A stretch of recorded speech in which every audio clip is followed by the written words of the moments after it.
Might. Okay. Jim Denomie. Tell us a little bit about where you're coming from and what you're up to. I always find running into you interesting because you're involved with lots of projects.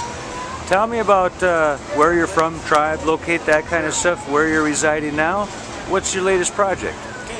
Ninda Nakaz, Mangdawegve, and Jimashkazibi, or Jivoyana Shanabe, Ishkanagan, and Chicago, and Dunjaba. Chicago? Yes, you recognize one of those words in there.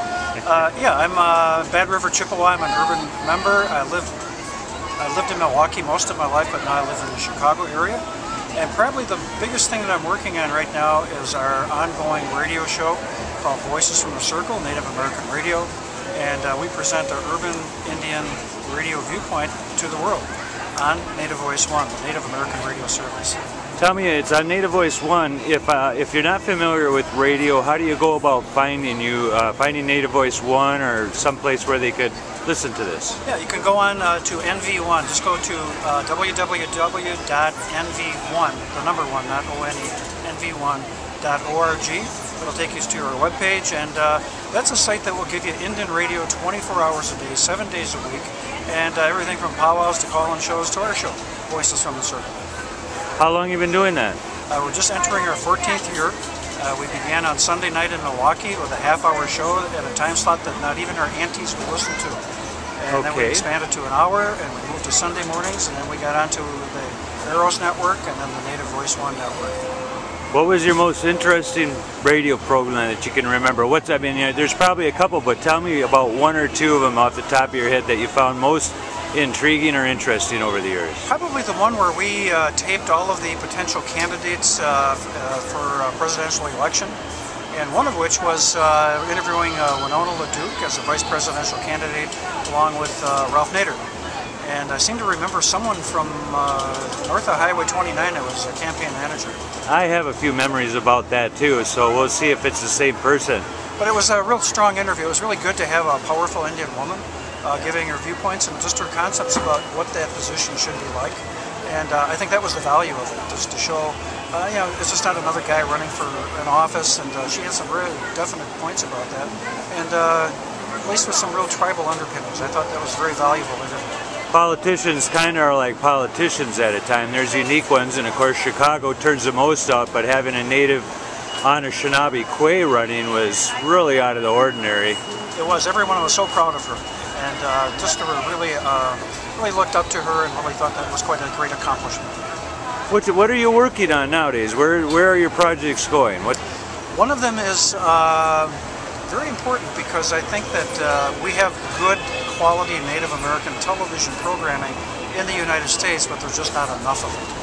And so I think we need to have more and better programming, reaching a lot of non-Indian people as well as Indian people. So we're working on a project now to bring in Aboriginal people's television from Canada into the United States.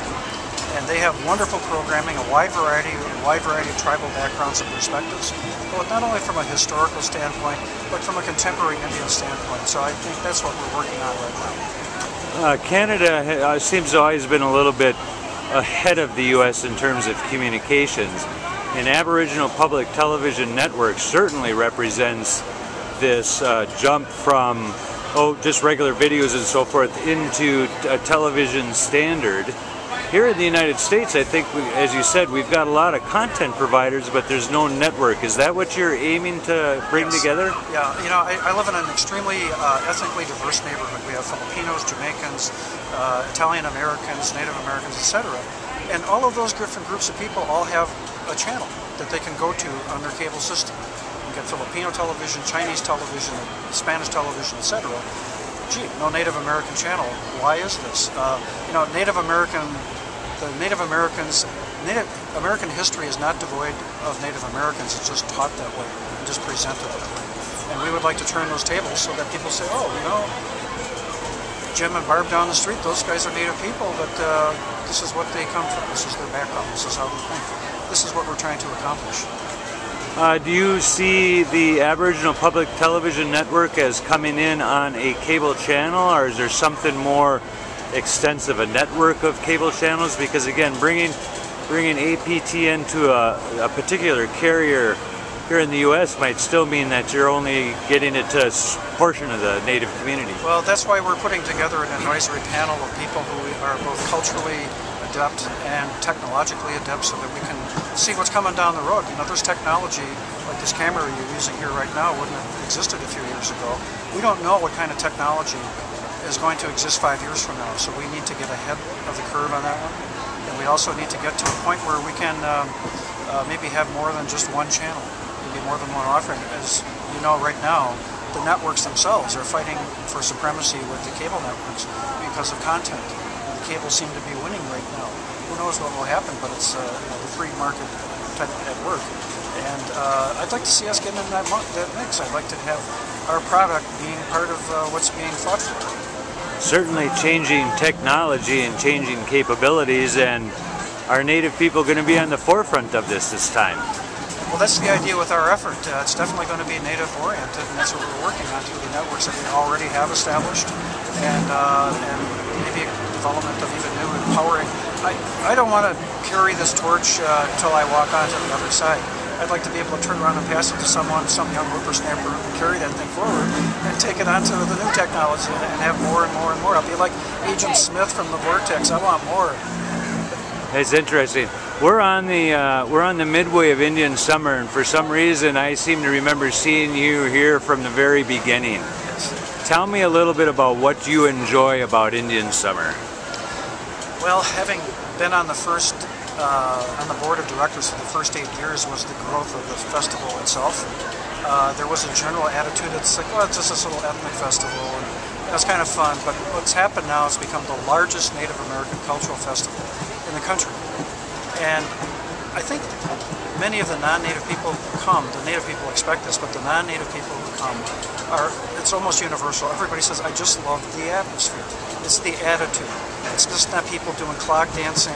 It's just not people seeing how many beers they can drink. In fact, this festival has an entire area where you can't consume any alcohol at all.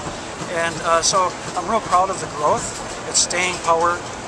Even in these tough economic times, it's a little difficult, but they're hanging in here and they're doing a good job of exposing Indian cultures to a wide variety of people. That's what I'm proudest of the most.